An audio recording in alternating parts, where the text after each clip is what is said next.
Hello, everyone, and welcome to another elite episode of the Get Authentic with Marques show. I'm your host, Marques Ogden. On today's episode, we are joined by Dr. Diana James. But before we bring up Dr. Diana, I want to thank one of our amazing sponsors, Janae Palin. All right, ladies and gentlemen, if you're in a relationship and you know you and your partner are capable of more connection, more passion, more intimacy, then hear this. I want to tell you about Janae Palin, founder of Passion Intimacy Retreats. What this woman is doing for couples is absolutely next level. I'm talking about real transformation. Couples walk into her retreats feeling stuck, disconnected, even hopeless, and walking out feeling alive, connected, and more in love than ever been in years. Her private retreats in Asheville, her group retreats meet in Costa Rica. These experiences are life changing. But here's the thing, you don't have to start with a retreat. You can start with clarity. And the best way is to get that clarity by taking John A's intimacy equation quiz. We'll have that in the show notes. This quiz is a powerful way and it shows you why intimacy in your relationship is paramount and why you and your partner keep missing out on each other. Even when you're both trying, I've seen the results people get from this quiz. It opens the door to understanding what your relationship truly needs. Most couples take the quiz before working with Janae because it gives them the first breakthrough. So if you're ready to upgrade your relationship and start creating the intimacy you really want, go right now to this website, howtoimprovemylovelife.com. Again,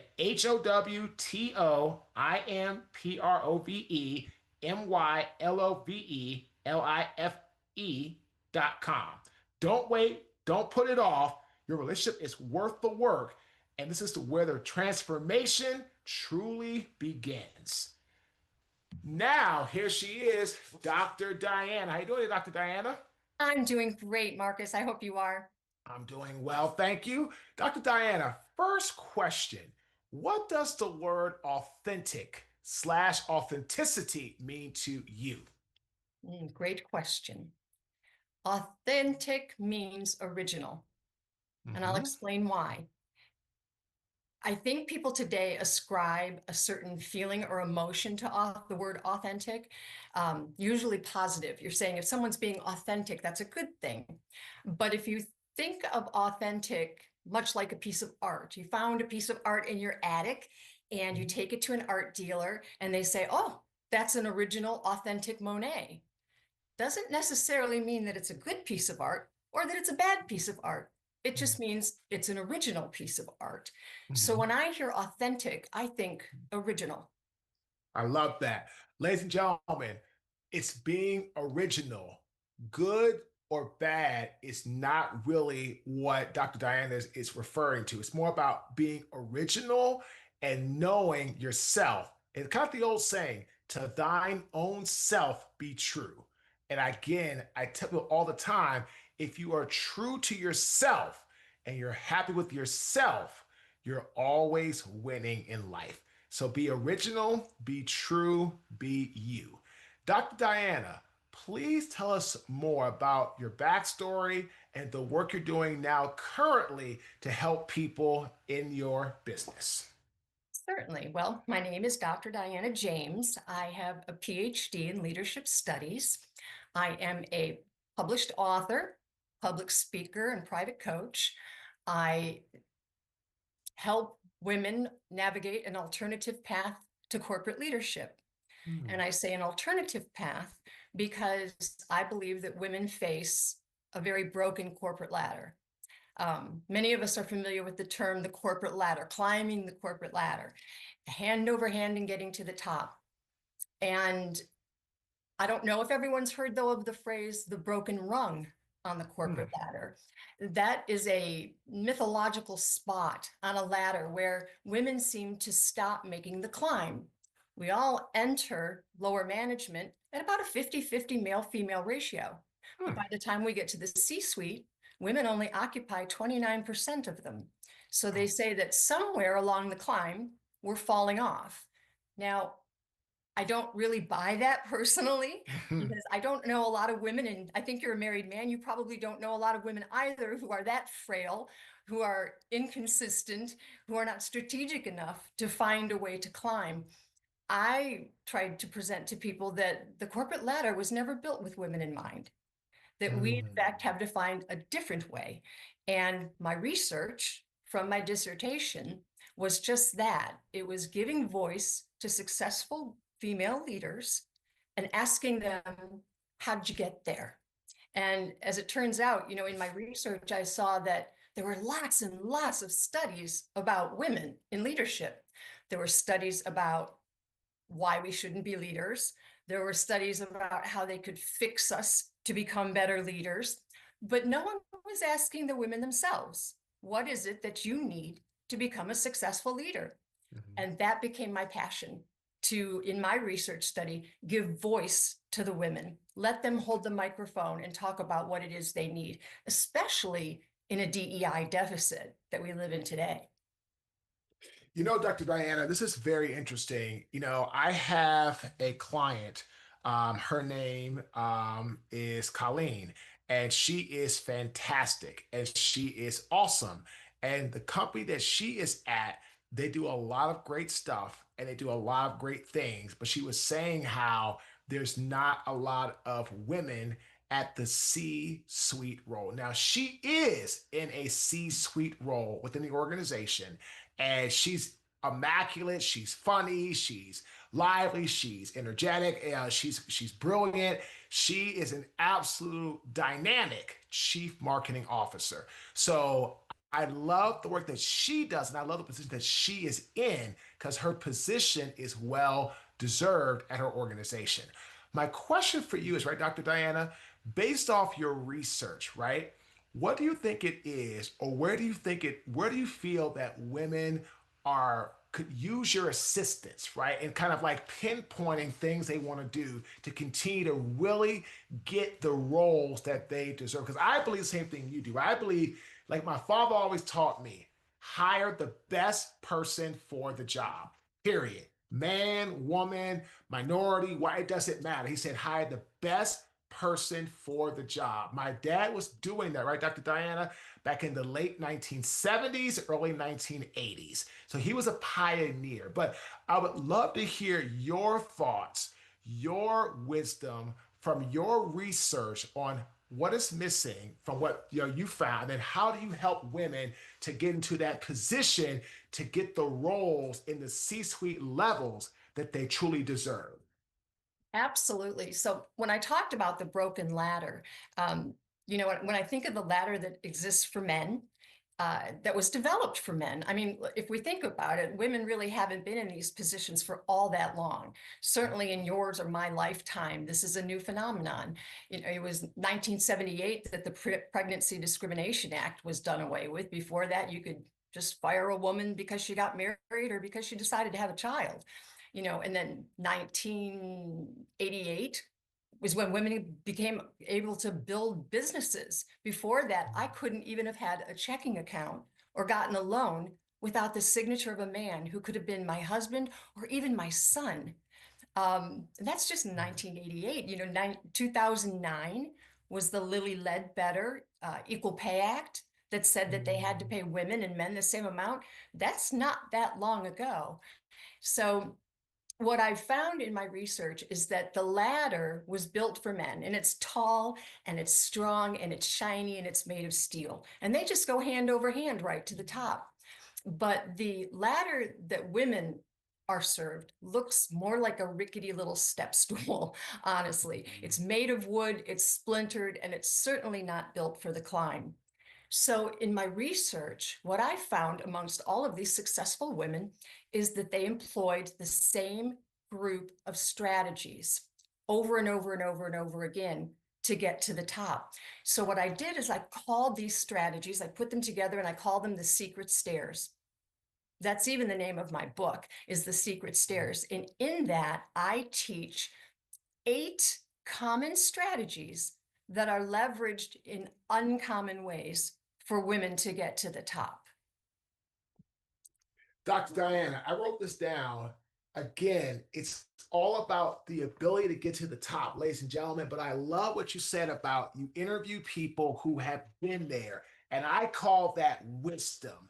If you're going to achieve greatness, I feel you have to, at some level, embark and have some sort of wisdom because you've been there in your journey. So I'm excited to dive into your book, which we're going to do here in the next segment. But, ladies and gentlemen, I love Dr. Diana's approach about interviewing women to see what they have in common, what they've done, how they did it, how they took such not a great, sturdy, strong ladder, and they kind of built their own. You know what, Dr. Diana, I'm going to ask you this question first. We'll get to your book, right? So I remember I was at a event in Baltimore, Maryland in 2008. I had just launched my construction company in Baltimore City. And Congressman Elijah Cummings, who was very well respected in the minority community, supporting minorities, women, women of color, women of all, in all cases, all women, just a great, great leader. He was from Baltimore. He did a lot for the community, great activist, great guy.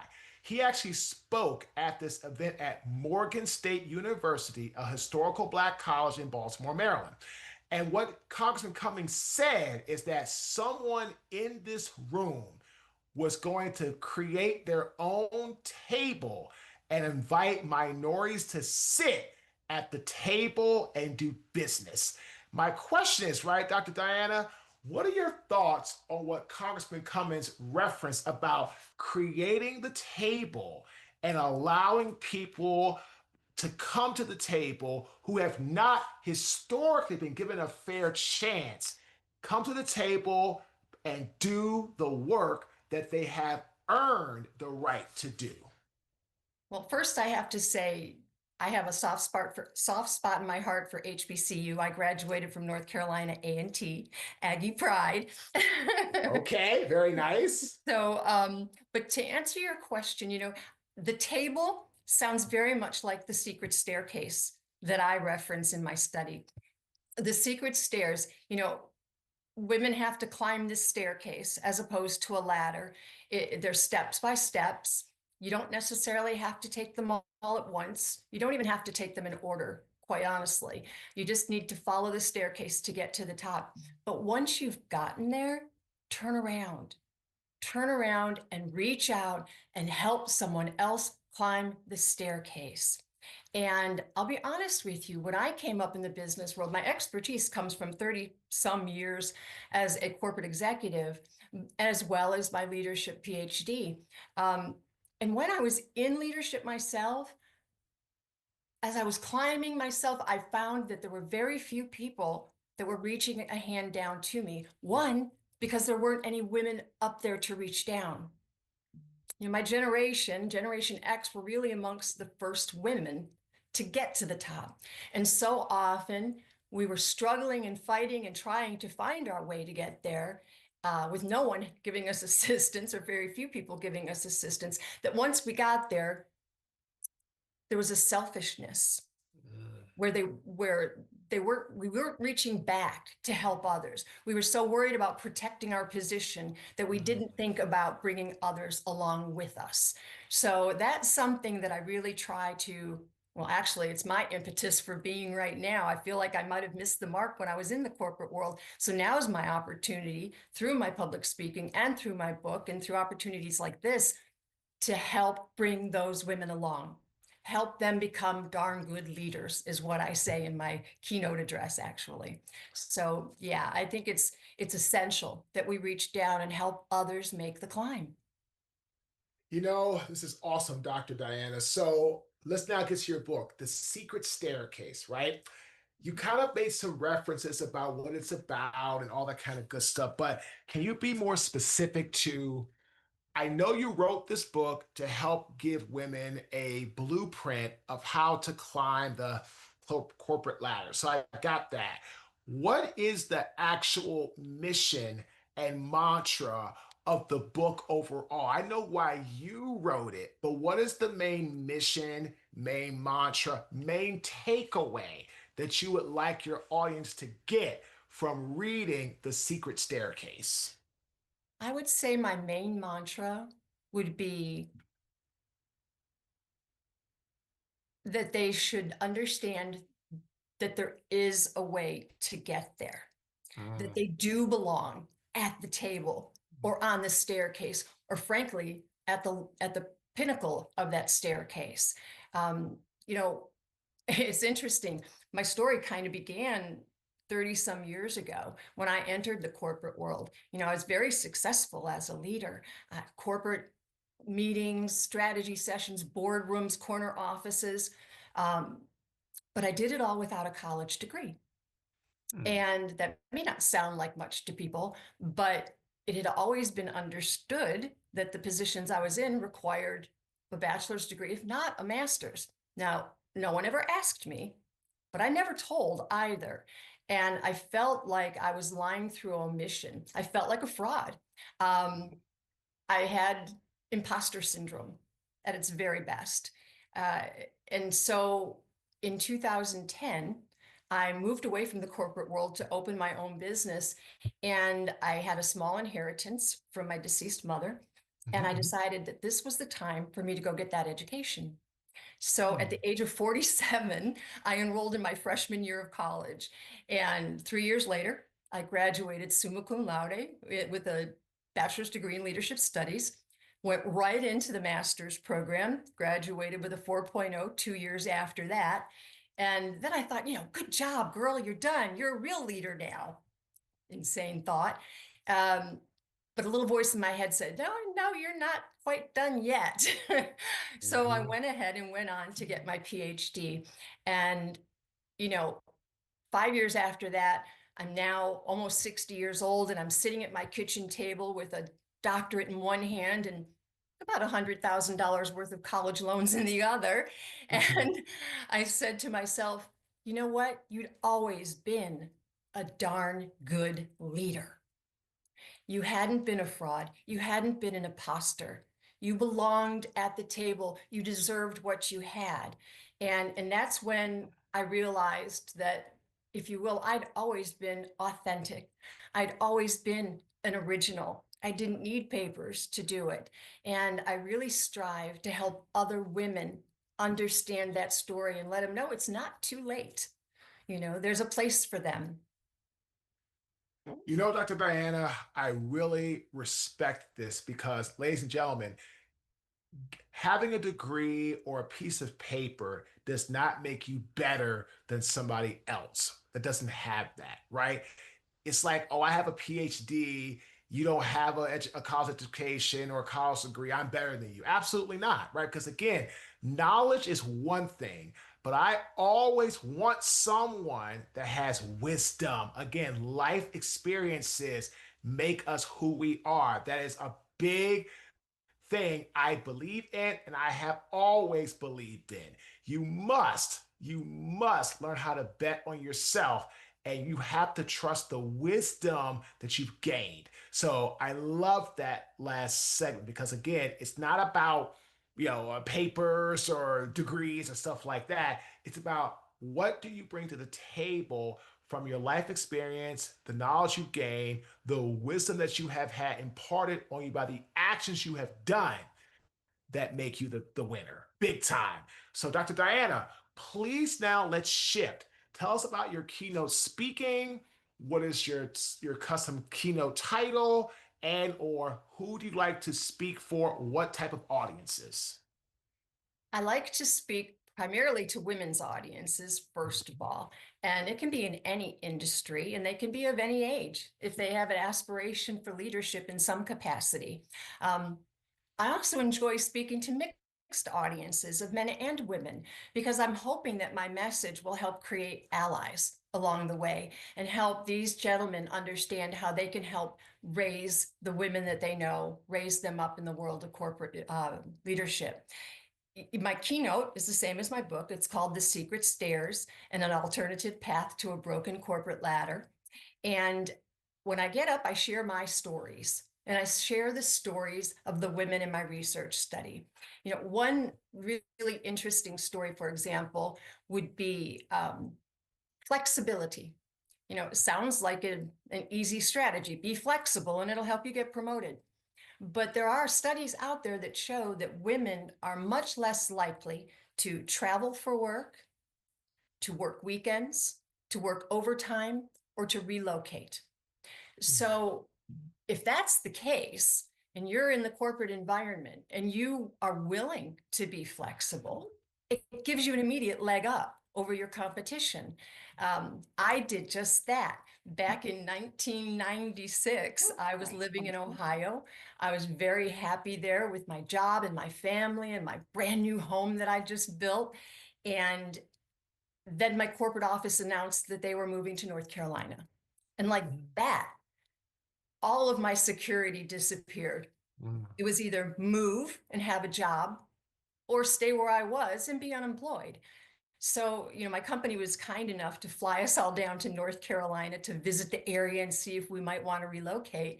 And of course, that was in March. And when I left Cleveland, it was 35 degrees and snowing sideways.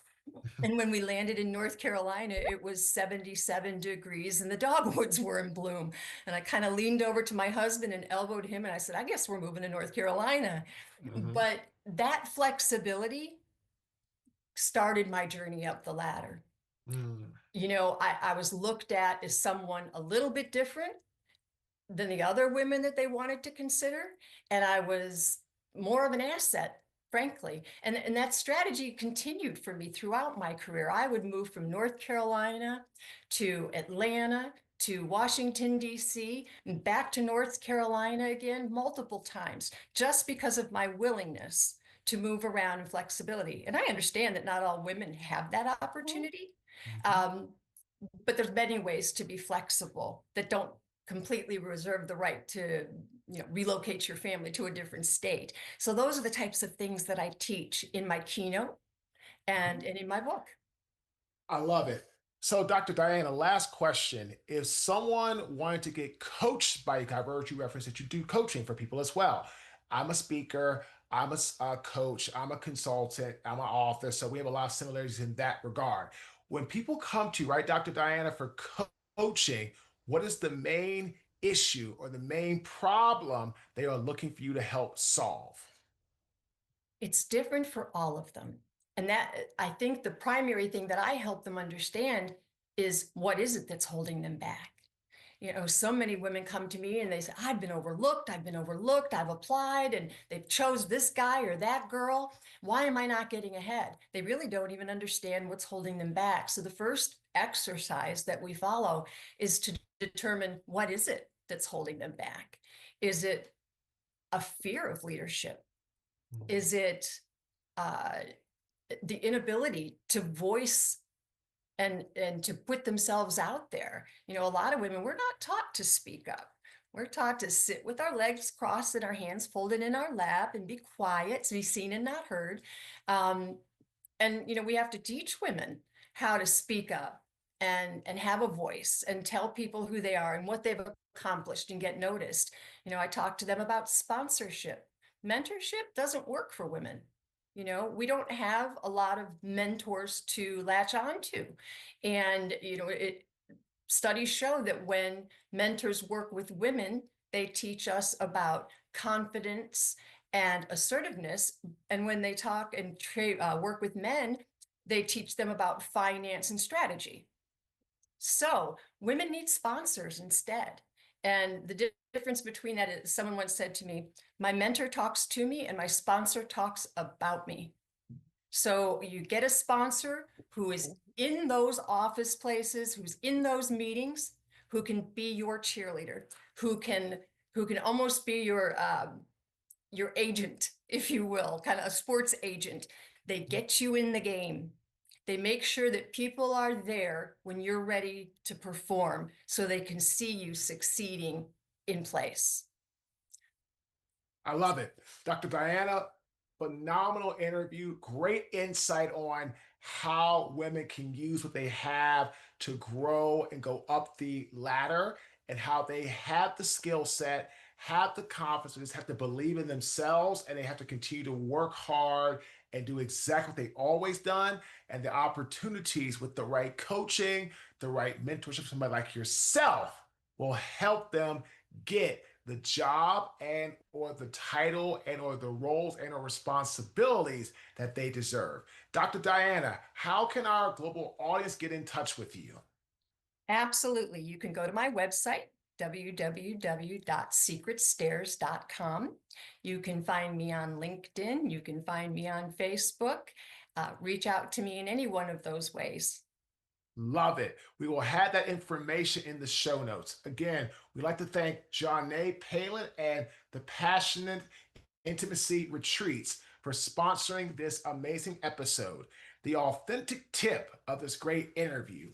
In life, it is so important that you must bet on yourself.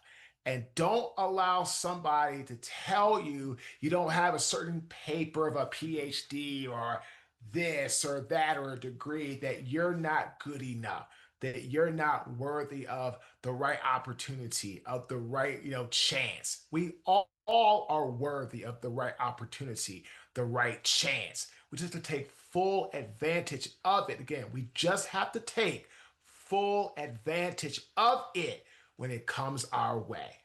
Again, my name is Marques Ogden. I am the host of the Get Authentic with Marques show.